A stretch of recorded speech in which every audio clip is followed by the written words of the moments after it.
नमस्ते दोस्तों, story with फनदीप channel पर आपका स्वागत है। तो चलो शुरू करते हैं आज की कहानी। किसी गांव में एक तालाब में एक कछुआ और दो हंस रहते थे। कछुआ और हंस में बहुत गहरी दोस्ती थी। कछुआ बहुत बातूनी था। वह दिन भर हंस से बातें करता रहता था और शाम होते ही अपने घर चला जाता था।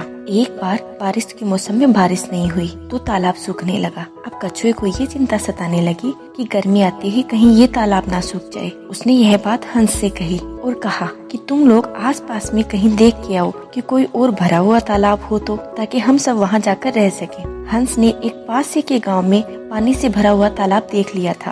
फिर उसने यह बात कछुए से कही। कछुए ने हंस से कहा कि मुझे भी वहाँ लेकर चलो। हंस ने कहा ठीक है, लेकिन हम तुम्हें एक लकड़ी पर लटका कर लेके जाएंगे और तुम्हें हमसे वादा करना होगा कि तुम पूरे रास्ते में अपना मुख बंद रखोगे और बोलने की कोशिश नहीं करोगे, वरना तुम नीचे गिर जाओगे। कछुए ने वादा किया। दोनों हंस ने लकड़ी के एक एक कोने को अपनी चोंच में दबा लिया और बीच में हंस को लटका लिया। अब वो उड़ने के लिए तैयार थे। वे उड़कर आसमान की ओर जाने लगे। कछुआ उड़ते वक्त उनसे बात करना चाह रहा था, लेकिन उसको हंस से किया हुआ वादा याद आ गया। तभी बीच में एक गांव आया। गांव के बच्चे और बूढ़े कछुए को उड़ता हुआ देखकर चिल्लाने लगे कि देखो, आसमान में कछुआ उड़ रहा है। कछुए को भी ये बात सुनाई दे गई। वह नीचे देखने लगा। फिर कछुए से रहा नहीं गया। उसने हंस से बात करने के लिए अपना मुंह खोला और मुंह खोलते ही उसके मुंह से लकड़ी छूट गई और वह उसी गांव में जाकर गिर गया। ज्यादा ऊंचाई से गिरने की वजह से कछुए को बहुत चोट आई और वह कुछ देर बाद मर गया। इस कहानी से हमें यह शिक्षा मिलती है कि बुद्धिमान व्यक्ति भी